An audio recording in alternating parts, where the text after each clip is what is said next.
ആയിക്കോട്ടെ. അപ്പോൾ എല്ലാവർക്കും നമസ്കാരം. നമുക്ക് നാരായണീയ പഠനമാണ്. അതിൽ 5-ാമത്തെ ദശകത്തിലെ 2 ശ്ലോകങ്ങൾ കഴിഞ്ഞ് 3-ാമത്തെ ശ്ലോകത്തിലേക്ക് കടക്കുകയാണ്. ആ 2 ശ്ലോകങ്ങൾ ഒന്ന് വായിക്കാം. ദശകം 5 വിരാട് പുരുഷോത്പത്തി. ഓം നമോ ഭഗവതേ വാസുദേവായ. വ്യക്താവ്യക്തമിദം ന കിഞ്ചിദഭവത് പ്രാകൃത പ്രക്ഷയേ മായായാം ഗുണസാമ്യരുദ്ധവികൃതൗ ത്വയ്യാഗതായാം ലയം നോ മൃത്യുശ്ച തദാമൃതഞ്ച സമഭൂന്നാഹ്നോ ന രാത്രേ സ്ഥിതിസ്തത്രൈകസ്ത്വമശിഷ്യഥാ കില പരാനന്ദപ്രകാശാത്മനാ. കാലഃ കർമ്മഗുണാശ്ച ജീവനിവഹ വിശ്വം ച കാര്യം വിഭോ ചില്ലീലാരതിമേയുഷി ത്വയി തദാ നിർലീനതാമായയു തേഷാം നൈവ വദന്ത്യസത്വമയി ഭോ ശക്തിയാത്മനാ തിഷ്ഠതാം നോ ചേത് കിം ഗഗന പ്രസൂന സദൃശാം ഭൂയോ ഭവേത് സംഭവ. ഈ 2 ശ്ലോകങ്ങളെ കൊണ്ട് പറഞ്ഞ കാര്യങ്ങള് ആദ്യം തന്നെ ഒരു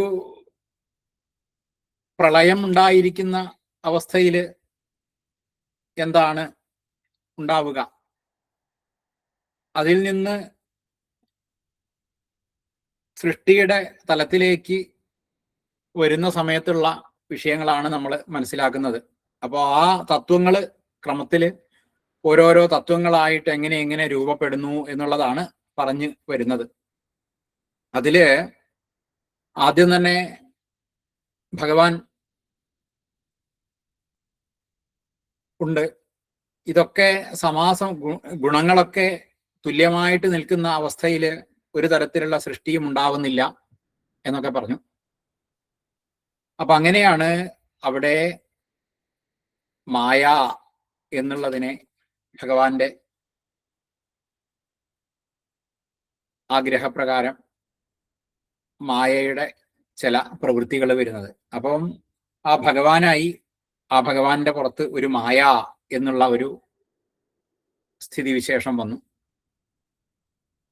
ഇനി ഭഗവാന്റെ ഇഷ്ടത്തിനനുസരിച്ച് ആ മായാഭഗവതി ചെയ്യുന്നതായ സൃഷ്ടികളാണ് ക്രമത്തിൽ ഓരോ ഈ പ്രപഞ്ചം മുഴുവൻ. സമാസമമായിട്ട് ഗുണങ്ങൾ നിൽക്കുമ്പോൾ ഒന്നും ഉണ്ടാവില്ല എന്ന് പറഞ്ഞു.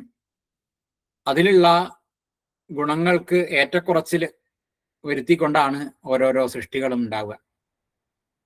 എല്ലാം സമാനമായി കഴിഞ്ഞാൽ ഭഗവാൻ തന്നെ ആയി, അവിടെ പിന്നെ വേറൊന്നുമില്ല.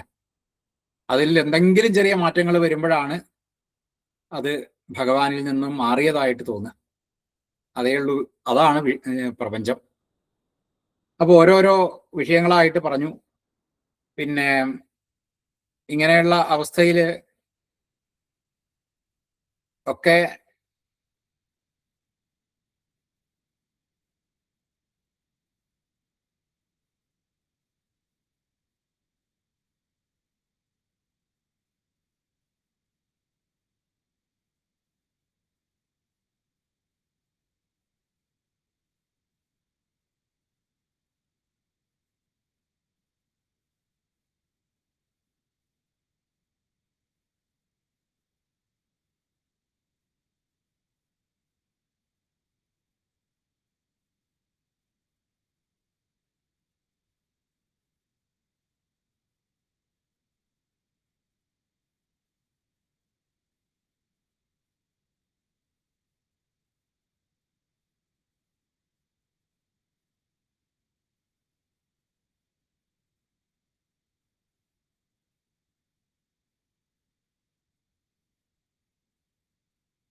എല്ലാവർക്കും നമസ്കാരം. എൻ്റെ ഇടയിൽ നെറ്റ് പോയതാണ്.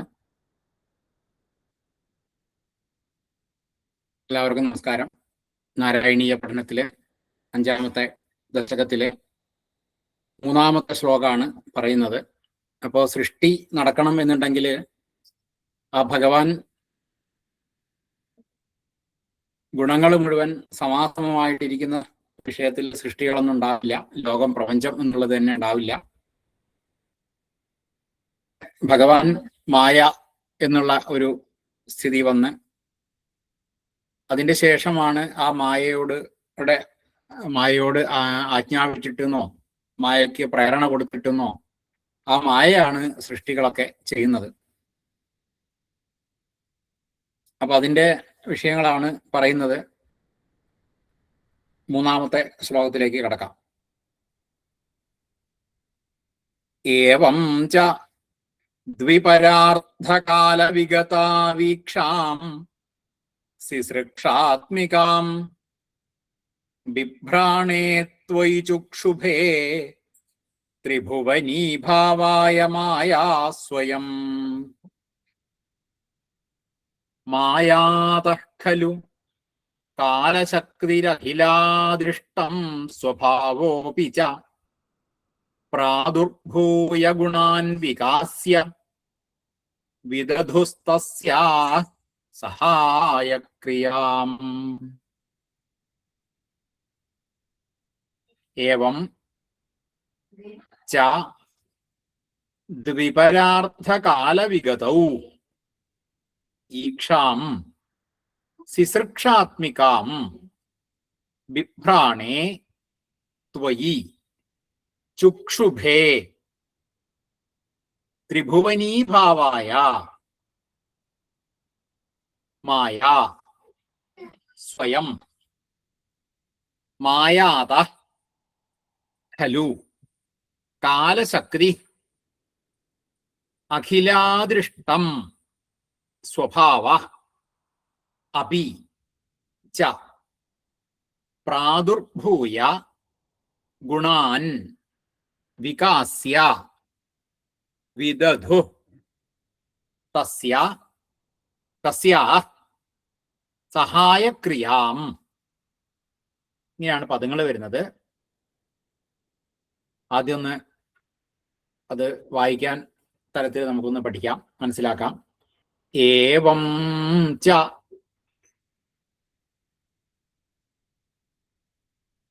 ദ്വിപരാർദ്ധ ദ്വി പരാർദ്ധ അർദ്ധ ദ് ആണ് അർദ്ധ. ദ്വിപരാർദ്ധ കാല വിഗതൗ ദ്വിപരാർദ്ധ കാല വിഗതൗ. അതിന്റെ കൂടെ ഈക്ഷാം എന്നുള്ളത് കൂടുമ്പോൾ ഔ എന്നുള്ളത് ചെറിയൊരു മാറ്റം വന്ന് കാലവിഗതാവ് എന്നാവും. വിഗതാവ് ഈക്ഷാം, വിഗതാവീക്ഷാം എന്നാവും. പിന്നെ സിസൃക്ഷാത്മികാം സിസൃക്ഷാത്മി കാം. ഏവം ച ദ്വിപരാർത്ഥകാലവിഗതാവീക്ഷാം സിസൃക്ഷാത്മികാം.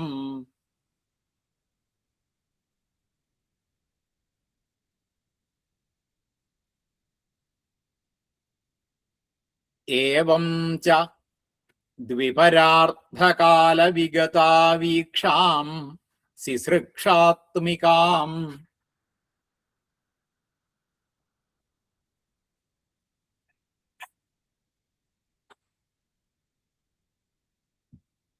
ഏവം ച ദ്വിപരാർത്ഥകാലവിഗതാവീക്ഷാം സിസൃക്ഷാത്മികാം.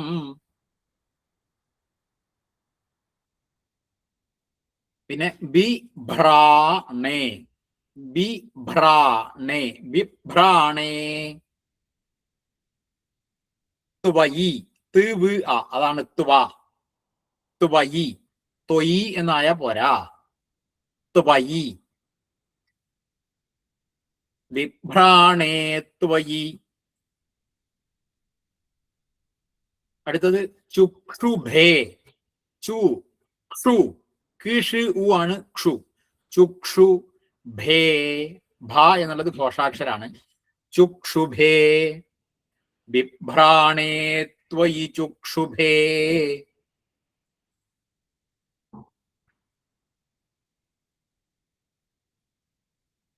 ത്രിഭുവനീഭാവായ. ത്രിഭു. ഭൂ എന്നുള്ളത് ഘോഷാണ്. ത്രിഭുവനീ ഭാ എന്നുള്ളതും ഘോഷാണ്. ത്രിഭുവനീഭാവായ മായാ സ്വയം. മായാ സ്വയം എന്ന് പോരാ. മായാ സ്വയം. സ്വ.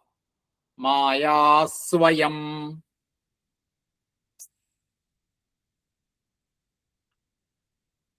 ബിഭ്രാണേ ത്വയി ചുക്ഷുഭേ.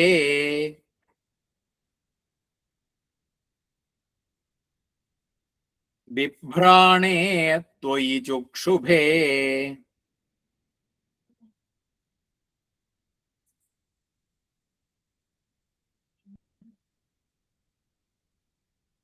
ഇവിടെ പ്രസന്റ് ചെയ്തതിൽ വി എന്നാണ്, വിഭ്രാണ എന്നാണ് കാണുന്നത്. അത് ഭവയോരഭേദ എന്നൊരു സൂത്രമുണ്ട്. അപ്പൊ ഏതായാലും ബ എന്നുള്ളതാണ് പൊതുവെ കണ്ടുവരുന്നത്. ബ. ബി. ബി ഭ്രാണേ. ബ മൂന്നാമത്തത്. ബിഭ്രാണേ ത്വയി ചുക്ഷുഭേ.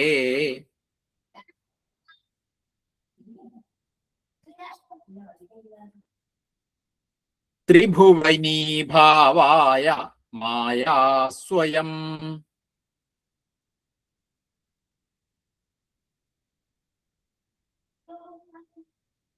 ബിഭ്രാണേ ത്വയി ചുക്ഷുഭേ. ത്രിഭുവനീഭാവായ മായാ സ്വയം.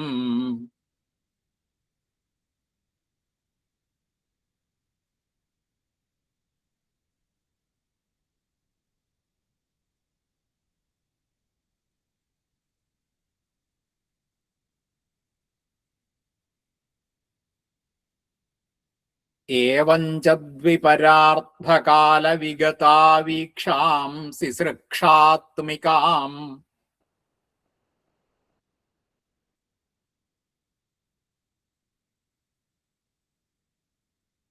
ബിഭ്രാണേ ത്വയി ചുക്ഷുഭേ. ത്രിഭുവനീഭാവായ മായാ സ്വയം.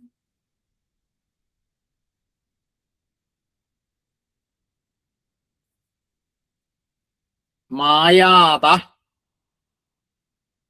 ഖലു. അവിടെ ഖ എന്നുള്ളത് അധികരമായിട്ടുള്ള അക്ഷരാണ്. മായാത ഖലു. ത ഖലു. മായാത ഖലു പോരാ. മായാത ഖലു.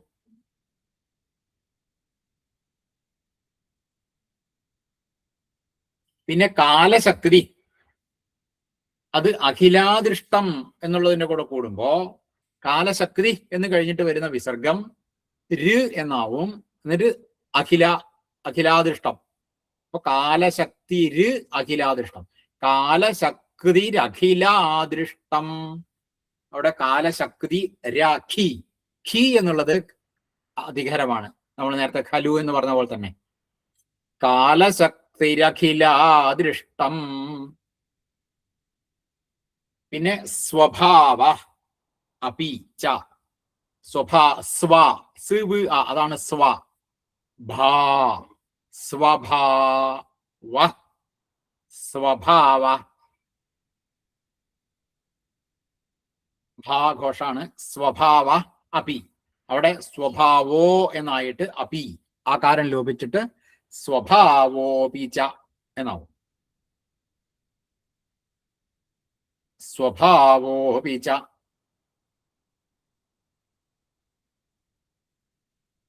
മായാത ഖലു. കാലശക്തിരഖിലാദൃഷ്ടം.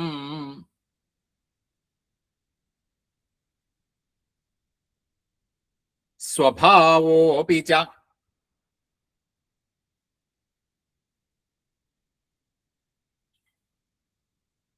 മായാത ഖലു കാലശക്തി കാലശക്തിരഖിലാദൃഷ്ടം സ്വഭാവോപി ച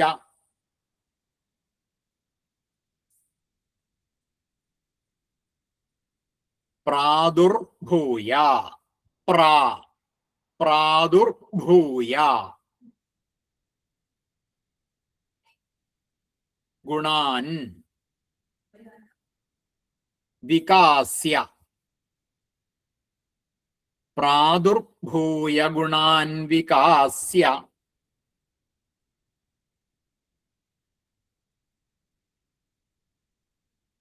പ്രാദുർഭൂയ ഗുണാൻ വികാസ്യ വിദധു വി കഴിഞ്ഞിട്ട് വരുന്നത് ദ എന്നുള്ളത് മൃദു, പിന്നെ ദാനം എന്നൊക്കെ എഴുതുന്ന മൃദുവാണ്. പിന്നെ വരുന്ന ധൂ എന്നുള്ളത് ഘോഷമാണ്. വിദധു അവിടെ വിസർഗമുണ്ട്. ആ വിസർഗത്തിനാണ് സകാരായിട്ട് മാറിയിട്ട് തസ്യാ എന്നുള്ളതിന്റെ കൂടെ കൂടുക. അപ്പൊ വിദധുസ്തസ്യാ വിദധുസ്തസ്യാ.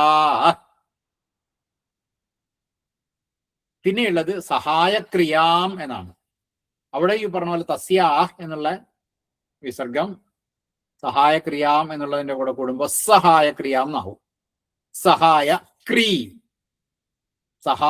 സഹായക്രിയാം എന്ന് പോരാ, സഹായക്രിയാം ക്രീ എന്ന് വേണം. പ്രാദുർഭൂയ ഗുണാൻ വികാസ്യ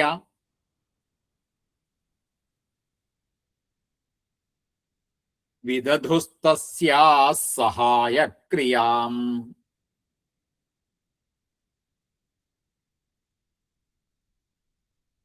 വിദധുസ്തസ്യാ സഹായക്രിയാം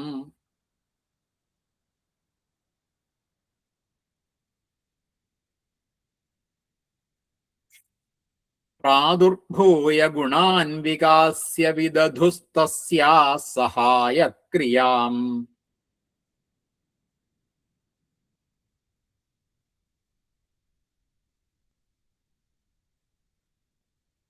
മായാതഃ ഖലു കാലസ്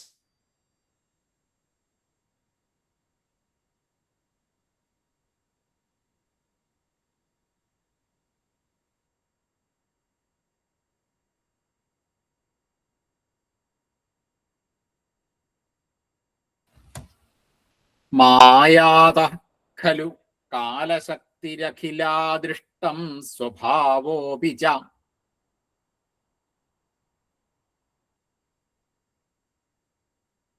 പ്രാദുർഭൂയ ഗുണാൻ വികാസ്യ വിദധുസ്തസ്യാ സഹായക്രിയാം.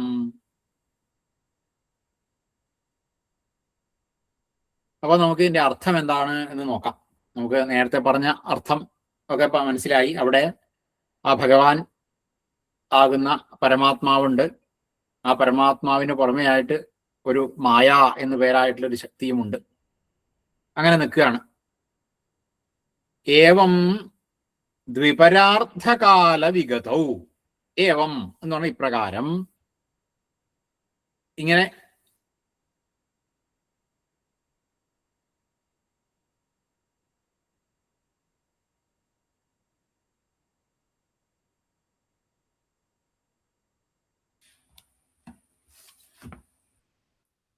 ഈ പരാർത്ഥം എന്ന് പറഞ്ഞാല് ബ്രഹ്മാവിന്റെ ആയുസ്സിന്റെ പകുതിയാണ് പരാർത്ഥം. അപ്പോഴ് ദ്വിപരാർത്ഥം എന്ന് പറയുമ്പോൾ ബ്രഹ്മാവിന്റെ ആയുസ് തന്നെ. ഏവം ദ്വിപരാർത്ഥകാല വിഗതവും, അങ്ങനെ ഒരു ബ്രഹ്മാവിന്റെ ആയുസ് എത്തിയ സമയത്ത്, ഒരു കടന്നുപോയ സമയത്ത് എന്നർത്ഥം. ഏവം ദ്വിപരാർത്ഥകാല വിഗതവും, ദ്വിപരാർത്ഥകാലം ബ്രഹ്മാവിന്റെ ആയുസിന്റെ അത്രയും കാലമാണ്. പിന്നെ അതായത് ലക്ഷം കോടി ആണ് അതിന്റെ കാലം എന്ന് പറഞ്ഞാൽ. 1 എന്ന് എഴുതിയിട്ട് ഒരു 17 പൂജ്യം ഇട്ട് കഴിഞ്ഞാൽ അത്രയും സംഖ്യ ബ്രഹ്മാവിന്റെ ആയുസ്. അപ്പൊ അത്രയും കാലം കഴിഞ്ഞ ആ സമയത്ത്, കടന്നു പോകുന്ന സമയത്ത് കാലവിഗതവും ആ സമയത്ത് എന്താ ഉണ്ടാവുക? ത്വയി സിസൃക്ഷാത്മികാം ഈക്ഷാം ബിഭ്രാണേ സതി. ത്വയി, അപ്പോഴാണ് ഭഗവാനിൽ ഒരു തോന്നൽ ഉണ്ടാവുകയാണ്. സിസൃക്ഷാത്മികാം ഈക്ഷാം, സിസൃക്ഷാത്മികമായിട്ടുള്ള ഒരു ഈക്ഷ. ഒരു ഈക്ഷ എന്ന് പറഞ്ഞാൽ ഒരു നോട്ടം, ഒരു ചിന്ത, ഒരു വീക്ഷണം എന്നൊക്കെ അർത്ഥം. ഒരു വീക്ഷണം. ഈക്ഷ എന്ന് പറഞ്ഞാൽ വിശേഷമായിട്ടുള്ള ഈക്ഷയാണ് വീക്ഷണം. അത് തന്നെയാണ് ഈക്ഷ, കാണുക എന്നുള്ള അർത്ഥം. ഈക്ഷണം അത് തന്നെയാണ് വീക്ഷണം. അപ്പൊ സിസൃക്ഷാത്മികമായിട്ടുള്ള ഒരു ഈക്ഷണം ഉണ്ടാവുകയാണ്. സിസൃക്ഷ എന്ന് പറഞ്ഞാല് സൃഷ്ടും ഇച്ഛയാണ് സിസൃക്ഷ. സൃഷ്ടിക്കാനുള്ള ഒരു ആഗ്രഹം ഭഗവാന് തോന്നുകയാണ്. സൃഷ്ടിക്കണം എന്നൊരു തോന്നല് ഭഗവാൻ ഉണ്ടാവുകയാണ്. അങ്ങനെ സൃഷ്ടിക്കണം എന്നുള്ള ഒരു ഈക്ഷ, ഒരു തോന്നല്, ഒരു വീക്ഷണം ബിഭ്രാണേ സതി, അങ്ങേക്ക് തോന്നിയ ആ ഒരു സമയത്ത്, അങ്ങനെ ചിന്തിച്ചുകൊണ്ടിരിക്കുന്ന സമയത്ത് ത്രിഭുവനീഭാവത്തിനായിക്കൊണ്ട്, ത്രിഭുവനീഭാവം, ത്രിഭുവനം, മൂന്ന് ഭുവനം, ത്രിഭുവനം, മൂന്ന് ഭുവനം, ആ മൂന്ന് ഭുവനീഭാവായ, ത്രിഭുവനീഭാവായ, മൂന്ന് ഭുവനങ്ങളായിട്ട് മാറുവാനുള്ള ഭാവത്തോടുകൂടി മായ സ്വയം ചുക്ഷുഭേ. അപ്പം മായയാണ് ഈ പ്രപഞ്ചമായിട്ട് മാറാൻ ഒരുങ്ങുന്നത്. അപ്പം ഭഗവാൻ ഇങ്ങനെ ഒരു തോന്നൽ ഉണ്ടായപ്പോ മായ എന്ത് ചെയ്തു? അതിനനുസരിച്ച് ത്രിഭുവനീഭാവത്തിനായിക്കൊണ്ട് ഈ മൂന്ന് ലോകങ്ങളായിട്ട് മാറണം എന്ന് വിചാരിച്ചിട്ട് സ്വയം ചുക്ഷുഭേ, സ്വയം തന്നെ ഒന്ന് ക്ഷോഭിച്ചു, ഒന്ന് ഇളകി. ഭഗവാൻ അങ്ങനെ ഒരു ആഗ്രഹം ഉണ്ടായപ്പോഴേക്കും മായ ഒന്ന് ഇളകി, ആകപ്പാടെ ഒന്ന് ക്ഷോഭിച്ചു, ഒന്ന് ഇളകി, വശായി എന്നൊക്കെ പറയില്ലേ, അതേപോലെ ഒന്ന് ഇളകി, മായ ഒന്ന് ഇളകി. ഭഗവാൻ ഇങ്ങനെ ഒരു ആഗ്രഹം ഉണ്ടായപ്പോൾ തന്നെ മായ ഒന്ന് ഇളകി. അതായത് ഭഗവാൻ മായയെ ഒന്ന് ഇളക്കി എന്നർത്ഥം. എന്നിട്ടോ മായാത ഖലു കാലശക്തി, മായാത ഖലു, ആ മായയിൽ നിന്നും, ഖലു മായയിൽ നിന്ന് തന്നെയാണല്ലോ, ഖലു കാലശക്തി, കാലം എന്ന ശക്തിയാണ് കാലശക്തി, കാലമാകുന്ന ശക്തി. ഈ കാലത്തിന് എന്താ പ്രത്യേകത? കാലം എന്ന് പറഞ്ഞാൽ എന്താണ്? ഈ സുകൃതം, ദുഷ്കൃതങ്ങള്, ഇതൊക്കെ അടങ്ങിയതാണ് കാലം എന്ന് പറഞ്ഞാൽ. സുകൃതങ്ങളും ദുഷ്കൃതങ്ങളും ഒക്കെ ഈ കാലത്തിൽ ഉണ്ടാവും. അപ്പൊ ഇതൊക്കെ അടങ്ങിയിട്ടുള്ളതായ ആ കാലം എന്ന ശക്തി, അത് ഇതുവരെ കാണാത്ത പല സ്വഭാവങ്ങളും ഉണ്ടല്ലോ. ഇതുവരെ ഇതൊന്നും കണ്ടിട്ടില്ല, പുറത്തേക്ക് കാണുന്നേ ഇല്ലായിരുന്നു. ആ ഒരിക്കലും കാണാത്തതായിട്ടുള്ള ആ സ്വഭാവത്തെ മുഴുവൻ, ആ സ്വഭാവം മുഴുവൻ പുറത്തേക്ക് എടുത്തു. ആ കാലശക്തി എന്ത് ചെയ്തു? ഈ മായ ഒന്ന് ഇളകി വന്നപ്പോ ആ കാലശക്തി ഈ സുകൃത ദുഷ്കൃതങ്ങളെയൊക്കെ ആകുന്ന എല്ലാ സ്വഭാവങ്ങളെയും, ഇതുവരെ കാണാത്ത പലതിനെയും എടുത്ത് പുറത്തേക്ക് എടുത്തിട്ടു. മായ ഒന്ന് ഇളകിയപ്പോ ആ കാലം എന്ന് പറഞ്ഞ ശക്തി, ഇപ്പൊ സാധാരണ ശിവൻ ശക്തി എന്നോ പുരുഷൻ മായ എന്നോ ഒക്കെ പറയാറുണ്ട്.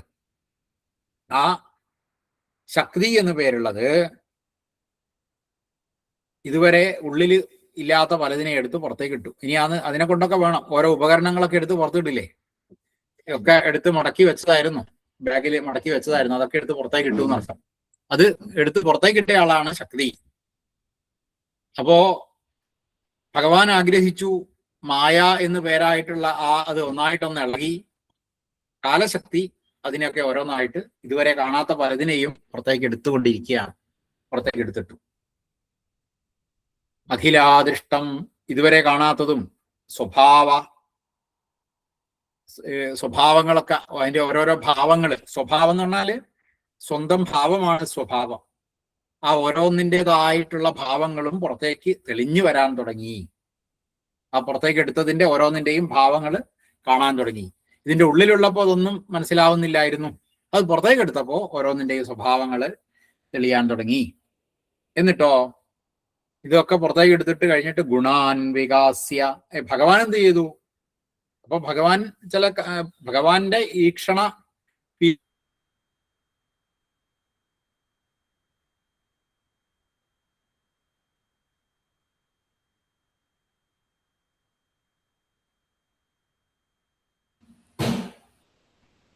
ആ ഭഗവാന്റെ നോട്ടത്തിലാണ് മായ ഒന്നിളകിയത്, ശക്തി എല്ലാം പുറത്തേക്ക് ഇട്ടത്. എന്നിട്ട് ഭഗവാൻ എന്ത് ചെയ്തു? സൃഷ്ടികൾ നടക്കണം എന്നുള്ള ഉദ്ദേശത്തോടു കൂടിയിട്ട് ഇനി അതിന്റെ സഹായങ്ങൾ ചെയ്തു കൊടുക്കാൻ പോവുകയാണ്. സഹായക്രിയാം ചെയ്യാണ്. ഭഗവാൻ എന്ത് ചെയ്തു? ഗുണാൻ വികാസ്യ, ഓരോരോ ഗുണങ്ങളുണ്ടല്ലോ, സത്വരജസ്തമസുകളാകുന്ന ഗുണങ്ങള് ഓരോന്നിലും ഉണ്ടല്ലോ. ആ ഗുണങ്ങളെയൊക്കെ വികാസ്യ, വികസിപ്പിക്കാൻ തുടങ്ങി. ആ കുറച്ച് മാത്രമായിട്ടുള്ളതിനെ വികസിപ്പിക്കാൻ തുടങ്ങി ഭഗവാൻ. വികസിപ്പിച്ചിട്ട് അതിനെയൊക്കെ വ്യാപിപ്പിച്ചിട്ട് തസ്യാ സഹായക്രിയാം വിദധു. തസ്യാ എന്ന് പറഞ്ഞാല് തസ്യ സാ അവൾക്ക്, അതിന് അവൾക്ക് എന്നൊക്കെ അർത്ഥം. അതിന് ഉള്ള സഹായക്രിയയെ ചെയ്തു കൊടുത്തു, സഹായമായിട്ടുള്ള കാര്യങ്ങൾ ചെയ്തു കൊടുത്തു. ആ അവള് എന്ന് പറഞ്ഞാൽ ആരാണ്? മായ. ആ മായയ്ക്ക് വേണ്ട സഹായങ്ങളൊക്കെ ചെയ്തു കൊടുക്കുകയാണ്. ആ പിന്നെ ഗുണങ്ങളെയൊക്കെ വികസിപ്പിച്ചു, സത്വരജസ്തമസ്സുകൾ വികസിപ്പിച്ചു. ധാരാളമായിട്ടുണ്ടായാലല്ലേ കൂടുതൽ കൂടുതൽ സൃഷ്ടിക്കാൻ സാധിക്കുള്ളൂ. അപ്പൊ അതിന് വേണ്ട ഉൽപാദനങ്ങൾ, വേണ്ട ഉൽപ്പന്നങ്ങളൊക്കെ ഭഗവാൻ കൊടുക്കാൻ തുടങ്ങി. അപ്പോൾ ധാരാളമായിട്ട് ഗുണങ്ങളെയൊക്കെ അങ്ങ് വികസിപ്പിച്ചു, ധാരാളമാക്കി വർദ്ധിപ്പിച്ചു. മായയ്ക്ക് വേണ്ട സഹായങ്ങൾ ചെയ്തു കൊടുത്തു എന്നുള്ളതാണ് ഈ ഒരു ശ്ലോകത്തിൽ പറഞ്ഞത്. അപ്പൊ ഈ ശ്ലോകത്തിൽ പറഞ്ഞതിനനുസരിച്ച് ഈ മായ ഭഗവാന്റെ ആഗ്രഹത്തിനനുസരിച്ച് ഒന്ന് ഇളകി, അതിന്റെ ഫലമായിട്ട് ഉണ്ടായ ശക്തി, ആ ശക്തി പിന്നെ ഇതുവരെ കാണാത്ത പലതിനെയും എടുത്ത് പുറത്തേക്കിട്ടു. അതിനനുസരിച്ച് ഭഗവാൻ ആ ഗുണങ്ങളെ മുഴുവൻ വികസിപ്പിച്ച് ഈ മായയ്ക്ക് വേണ്ട സഹായങ്ങൾ ചെയ്തു കൊടുത്തു എന്നാണ് ഈ ഒരു ശ്ലോകത്തിൽ പറഞ്ഞിട്ടുള്ളത്.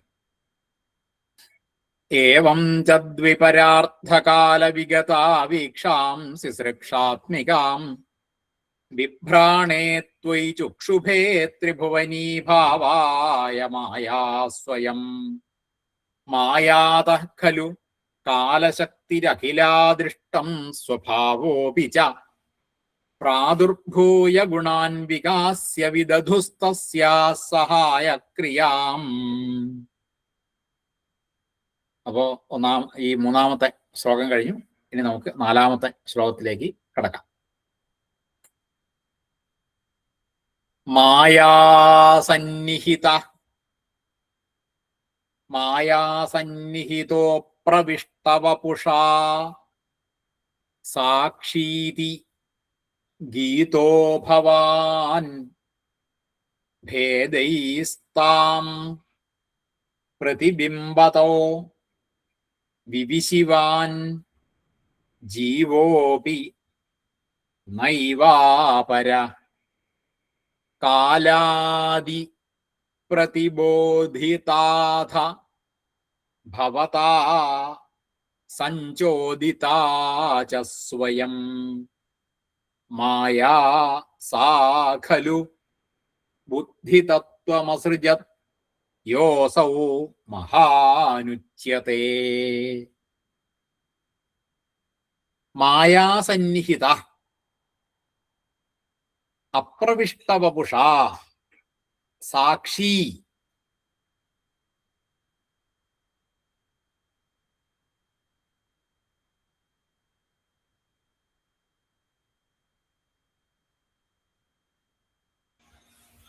മായാസന്നിഹിത അപ്രവിഷ്ടവപുഷ സാക്ഷി ഇതി ഗീത ഭവാൻ ഭേദയി താം പ്രതിബിംബത വിവിശിവാൻ ജീവ അപി ന ഏവ അപര കാലാദിപ്രതിബോധിത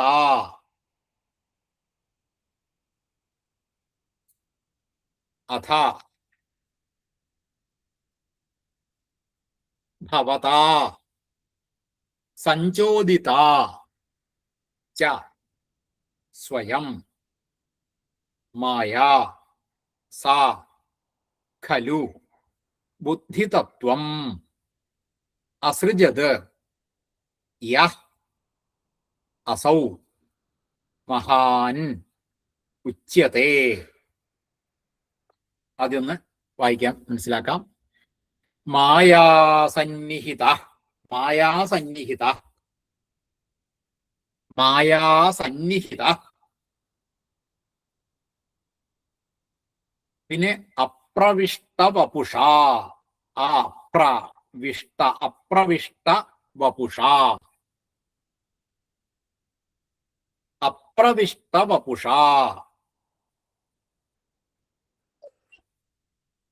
അപ്രവിഷ്ട വപുഷ. രണ്ടും കൂടി കൂടുമ്പോഴ് മായാസന്നിഹിത എന്നുള്ളത് വിസർഗം ഓകാരായിട്ട് മായാസന്നിഹിതോ എന്നാവും.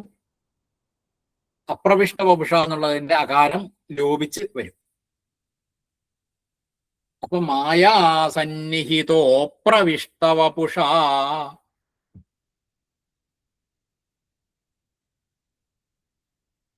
മായാസന്നിഹിതോ പ്രവിഷ്ട വപുഷ. പിന്നെ സാക്ഷി ഇതി, സാക്ഷി ഇതി, അത് കൂടി വരുമ്പോ സാക്ഷീതി എന്നാവും. ഗീത, അത് ഗീതോ ആവും. ഭവാൻ, സാക്ഷീതി ഗീതോ ഭവാൻ, സാക്ഷീതി ഗീതോ ഭവാൻ.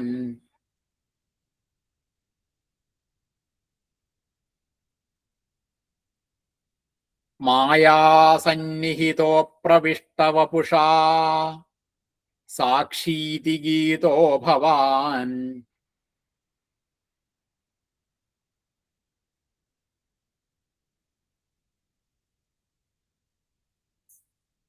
ഭേദൈ താം, ഭേ ഘോഷാണ്, ഘോഷാക്ഷരാണ്. ഭേദൈ താം, അവിടെ ഭേദൈസ്താം എന്നാവും. വിസർഗം സകാരായിട്ട് താം, ഭേദൈസ് താം, ഭേദൈസ്താം. പ്രതിബിംബത, ആ വിസർഗം ഓകാരായിട്ട് പ്രതിബിംബത്തോ എന്നാവും. അവിടെ പ്ര എന്നുള്ളത് ഉറപ്പിച്ച് ചൊല്ലണം. ഭേദൈസ്താം പ്രതിബിംബത്തോ.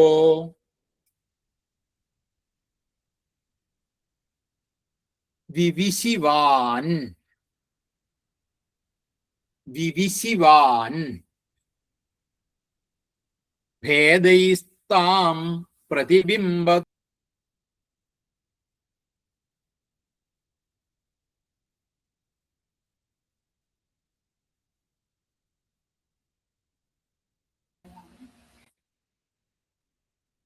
ഭേദൈസ്താം പ്രതിബിംബത്തോ വിവിശിവാൻ.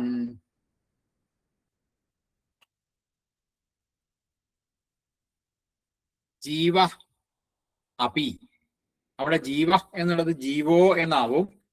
അപി എന്നുള്ളത് കൂടുമ്പോ ആ ലോപിച്ച് ജീവോപി, ജീവോപി. നാ ഏവ, നാ ഏവ, അത് നൈവ എന്നാവും. ഏവ അപര കൂടുമ്പോ ഏവാപര, അങ്ങനെ നൈവാപര എന്നാവും. ജീവോപി നൈവാപര.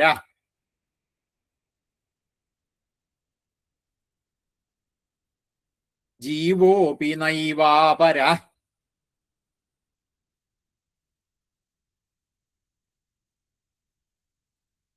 ഭേദൈസ്താം പ്രതിബിംബത്തോ വിവിശിവാൻ ജീവോപി നൈവാപര.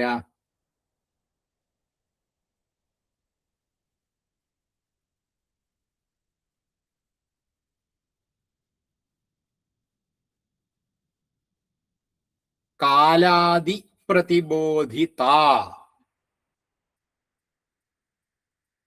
അഥ അവിടെ കൂടുമ്പോ കാലാദിപ്രതിബോധിതാഥ എന്നാവും. അവിടെ അക്ഷരങ്ങളൊന്ന് ശ്രദ്ധിക്കണം.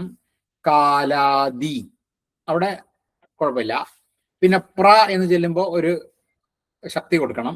പ്ര പ്ര ഈ അക്ഷരങ്ങളൊക്കെ ഈ ദ ത ധ ഹ ഇങ്ങനെ തവർഗത്തിലുള്ള പല അക്ഷരങ്ങളും ഉണ്ടല്ലോ. അപ്പൊ അത് നോക്കി ഉച്ചരിക്കണം. കാലാദി എന്ന് വരുമ്പോൾ ദി മൃദുവാണ്. പിന്നെ പ്രതി എന്നുള്ള തകാരം അത് ഖരമാണ്, പ്രതി. പിന്നെ ബോധി എന്ന് വരുമ്പോൾ അവിടെ ധി എന്നുള്ളത് ഘോഷാക്ഷരാണ്. ബോധി കഴിഞ്ഞിട്ട് വരുന്ന താ എന്നുള്ളത് ഖരമാണ്. അത് കഴിഞ്ഞിട്ട് വരുന്ന ഥ എന്നുള്ളത് അധിഖരം ആണ്. അപ്പൊ അതിന്റെ ഓരോന്നിന്റെയും ഉച്ചാരണം അതിന്റെ രീതിയിൽ തന്നെ വേണം. കാലാദി പ്രതിബോധിതാഥ. പിന്നെ ഭവത ഭ ഘോഷം, ഭവത എന്നുള്ളത് ഖരം. ഭവത എന്ന് പോരാ, ഭവത എന്ന് തന്നെ പറയും. കാലാദി പ്രതിബോധിതാഥ ഭവത.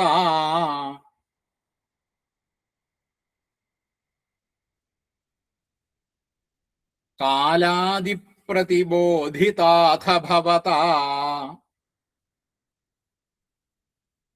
പിന്നെ സഞ്ചോദിത, സഞ്ചോ, സഞ്ചോ എന്നല്ല സഞ്ചോ, ഞ്ച എന്നും ഞ്ച എന്നുമായിട്ട് വ്യത്യാസമുണ്ട്. അപ്പൊ സഞ്ചോ എന്നാണ്. സംചോദിക്കുക, സംചോ, സഞ്ചോ, സഞ്ചോദിത, ചോദിത, സഞ്ചോദിത ച സ്വയം. അവിടെ സ്വ എന്നുള്ളതും ശ്രദ്ധിക്കണം. സഞ്ചോദിത ച സ്വയം.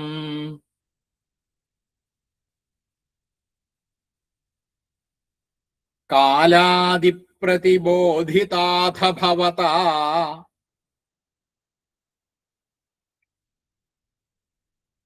സഞ്ചോദിത ച സ്വയം.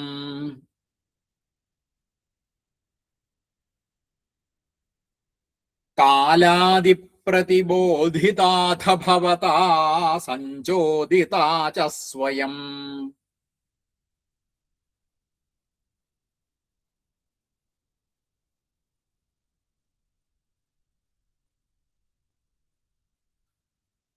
മായ സാ ഖലു. അവിടെ ഖ അധികരമാണ്, ശ്രദ്ധിക്കുക. പിന്നെ ബുദ്ധി തത്വം, ബുദ്ധി അവിടെ ദ് ഇ ആണ്. ആദ്യത്തത് മൃദു, രണ്ടാമത്തത് ഘോഷം. ബുദ്ധി. തത്വം, താത്വം അത് രണ്ട് തകാരായിട്ടും പിന്നെ വകാരവും മകാരവും അനുസ്വാരം. ബുദ്ധി തത്വം. പിന്നെ അസൃജത് അവിടെ അനുസ്വാരം മകാരായിട്ട് ബുദ്ധി തത്വം അസൃജത്. അസൃജത്ത് യോ അത് അസൃജദ്യോ എന്നാവും. അസൃജദ്യോ എന്നാവും. യ എന്നുള്ളത് യോ ആവുകയാണ്. മായാസാഖലു ബുദ്ധി തത്വമസൃജദ്യോ സൗ. യ എന്നും അസൗ കൂടുമ്പോ യ യോ ആയി. അസൗ അവിടെ അകാരം ലോപിച്ച് യോസൗ ആയി. ബുദ്ധി തത്വമസൃജദ്യോ സൗ.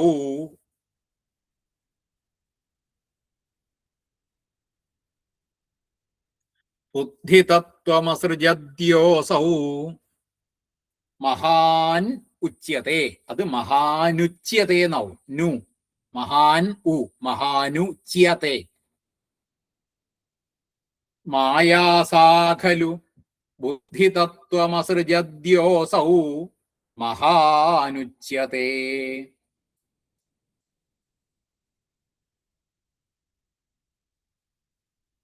മായാസാഖലു ബുദ്ധി തത്വമസൃജദ്യോ സൗ മഹാനുച്യത്തെ.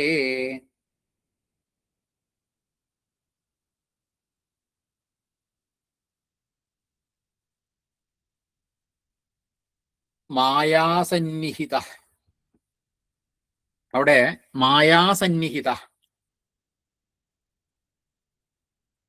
അപ്രവിഷ്ടവപുഷ. ഇപ്പൊ ഭഗവാൻ എന്താണ് ചെയ്തത്? ഭഗവാന്റെ പ്രവൃത്തികളാണ് പറയുന്നത്. മായാസന്നിഹിത. ഭഗവാൻ മായയിലേക്ക് സന്നിധാനം ചെയ്തു. സന്നിഹിതനായി, സന്നിധാനം മാത്രം ചെയ്തു.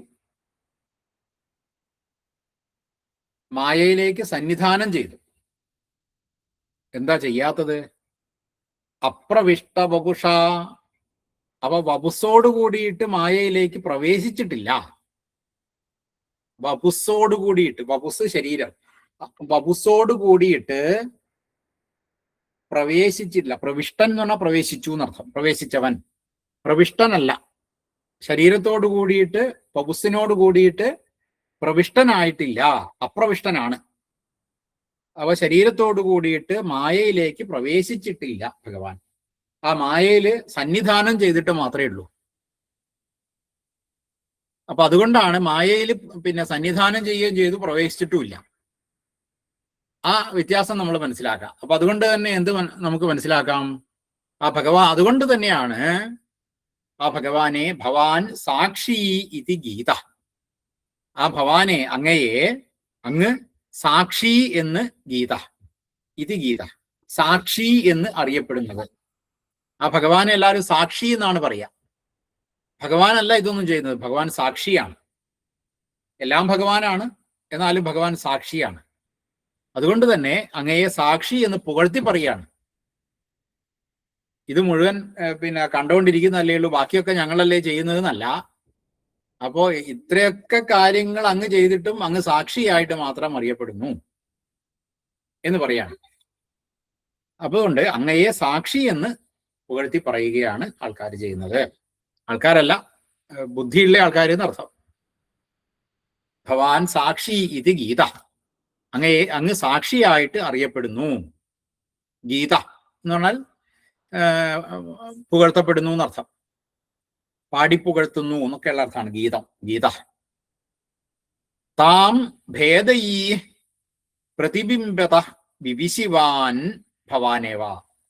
ഈ മായയിലേക്ക്, താം എന്ന് പറഞ്ഞാൽ അവളിലേക്ക്, മായയിലേക്ക്, താം ഭേദയീ ഭേദങ്ങളോടുകൂടിയിട്ട്, പലതരത്തിലുള്ള ഉപാധി വ്യത്യാസങ്ങളോടുകൂടിയിട്ട്, പല ഉപാധികളെ സ്വീകരിച്ചുകൊണ്ട്, പല ഉപാധികൾ, പല ശരീരങ്ങൾ ആകുന്ന ഉപാധികൾ, പല തരത്തിലുള്ള ഭേദങ്ങളോടുകൂടിയ, വ്യത്യാസങ്ങളോടുകൂടിയ ഉപാധികളെ പ്രതിബിംബമായിട്ട് സ്വീകരിച്ചു.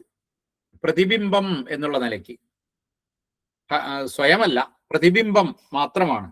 പ്രതിബിംബം എന്നുള്ള തരത്തില് പല ഉപാധികളെ സ്വീകരിച്ചിട്ട് ആ മായയിലേക്ക് പ്രവേശിച്ചത് ഭവാൻ തന്നെ. ഭവാൻ തന്നെയാണ് ആ ഉപാധികളിലേക്കൊക്കെ പ്രവേശിച്ചത്. ആ പ്രതിബിംബമായിട്ട് ഇതിലേക്കൊക്കെ പ്രവേശിച്ചത് ഭഗവാൻ തന്നെയാണ് എന്ന് പറയാം. വിവിശിവാൻ ഭവാൻ ഏവ. ജീവ അപി അപര ന ഏവ. ജീവ അപി, ജീവനും, അപര ന, ജീവാത്മാവ് എന്ന് പറയുന്നതും അത് വേറൊരാളല്ല, അതും ഭഗവാൻ തന്നെയാണ്. ആ ജീവാത്മാവായിട്ട് മാറിയതും ഭഗവാൻ തന്നെയാണ്, ഭവാൻ തന്നെയാണ്, അങ്ങ് തന്നെയാണ്. ഇപ്പൊ ജീവാത്മാവ് ആയിട്ട് മാറി, ജീവാത്മാവ് പ്രധാനാണല്ലോ. ഒരു ഉപാധിയിലേക്ക് കയറുന്ന സമയത്ത് ആ ഉപാധി എന്നുള്ളത് മാത്രമല്ല ഭഗവാൻ, ആ ഉപാധിയില് കുടികൊണ്ടിരിക്കുന്ന ആത്മാവ് ആകുന്ന ജീവാത്മാവ്, അതും ഭഗവാൻ തന്നെയാണ്, ഭവാൻ തന്നെയാണ്, അങ്ങ് തന്നെയാണ് എന്ന് പറയാണ്. ജീവ അപി അപര ന. ജീവനും അങ്ങ് തന്നെയാണ്, മറ്റൊന്നല്ല, മറ്റൊരാളല്ല, വേറൊരാള് ജീവാത്മാവായിട്ട് മാറിയതല്ല. ആ ജീവാത്മാവായിട്ട് മാറിയതും ഭഗവാൻ തന്നെയാണ് എന്നർത്ഥം. അഥ കാലാദി പ്രതിബോധിത. അഥ അനന്തരം, ഇങ്ങനെയൊക്കെ ചെയ്തു കഴിഞ്ഞതിന് ശേഷം, കാലാദി പ്രതിബോധിത, കാലം കൊണ്ട്, ഇപ്പൊ നമ്മൾ നേരത്തെ പറഞ്ഞു കാണപ്പെടാത്ത പലതും അതിന്റെ സ്വഭാവങ്ങളെയൊക്കെ എടുത്തിട്ടു എന്നൊക്കെ പറഞ്ഞല്ലോ. അപ്പൊ കാലം കൊണ്ട് പ്രതിബോധിതന്മാരായിട്ട്, ബോധിതന്മാരായിട്ട്, ഉണർത്തപ്പെട്ടിട്ട് എന്നർത്ഥം. കാലം എന്നുള്ള ഒരു ശക്തിയെ, അതിൽ നിന്നൊരു കാലം എന്ന് ഉണ്ടായി എന്ന് പറഞ്ഞല്ലോ. ആ കാലം എന്ത് ചെയ്തു? എന്നിട്ട് ഈ ഇതുവരെ കാണാത്ത ആ സ്വഭാവത്തെയൊക്കെ ഉണർത്തി. ഓരോ ജീവാത്മാവായിട്ട് പല പല ഉപാധികളിലേക്ക് പ്രവേശിച്ചു എന്ന് പറഞ്ഞല്ലോ. പിന്നെ അതിനെ ഉണർത്താൻ തുടങ്ങി. ആ ഓരോ ജീവാത്മാവിനെയും ഉണർത്താൻ കാലം തുടങ്ങി എന്നർത്ഥം. കാലം ഉണർത്തിയത് ഭഗവാനെ അല്ല.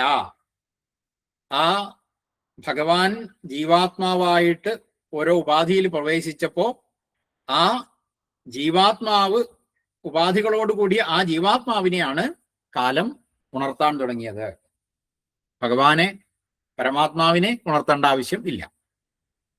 അങ്ങനെ കാലാതിപ്രതിബോധിത ഭവതാ സഞ്ചോദിത, ഇതൊക്കെ ഉണർത്തപ്പെട്ടു. ഈ സ്വഭാവങ്ങളൊക്കെ ഉണർത്തപ്പെട്ട് കഴിഞ്ഞപ്പോ ഭവതാ സഞ്ചോദിത ച സാമായ ഖലു. അപ്പൊ ഭഗവാൻ എന്ത് ചെയ്തു? അങ്ങയാൽ ഭഗവാൻ പ്രചോദിച്ചു. സഞ്ചോദിത, സമ്യക് ചോദിത, ഭഗവാന്റെ പ്രേരണ, ചോദിക്കുക എന്നൊക്കെ, ചോദന എന്നൊക്കെ പറഞ്ഞാൽ പ്രചോദന തന്നെയാണ്. അപ്പൊ ഭഗവാനാൽ നന്നായിട്ട് പ്രേരിപ്പിക്കപ്പെട്ടതായ, ഭഗവാൻ പ്രേരിപ്പിച്ചു മായയെ.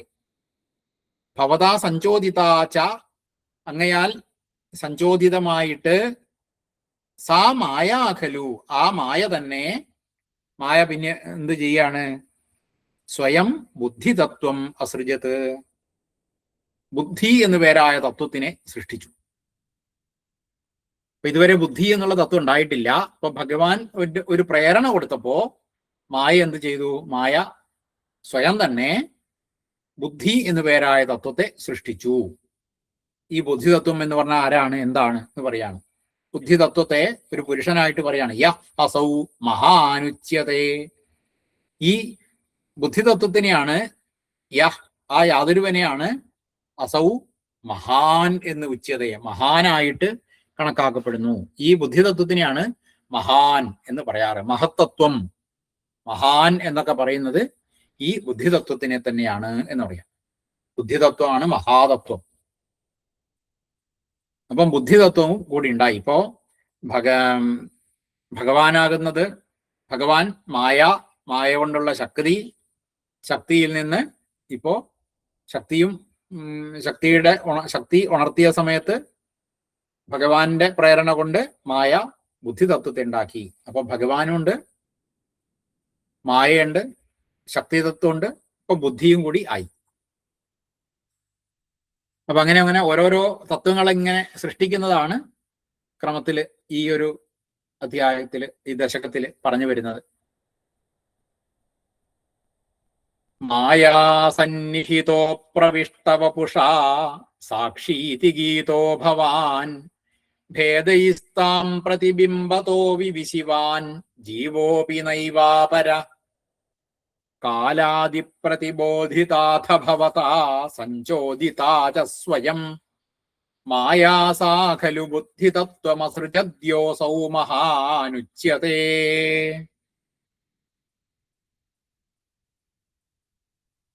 അപ്പോ ഈ ഇന്ന് നമ്മൾ പറഞ്ഞ 2 ശ്ലോകങ്ങളൊന്ന് ചൊല്ലി നോക്കാം.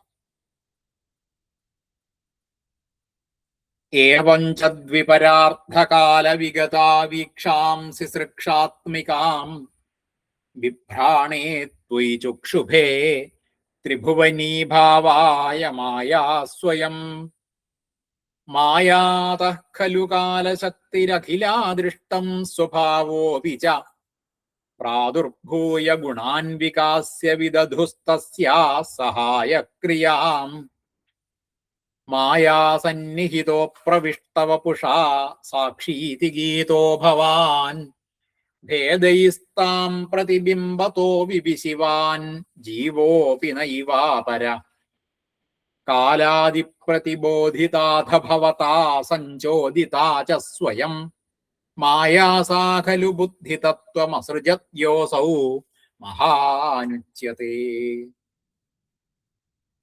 ഓം നമോ ഭഗവതേ വാസുദേവായ. ഇന്ന് നമുക്ക് ഇത്രയും കൊണ്ട് അവസാനിപ്പിക്കാമെന്ന് തോന്നുന്നു.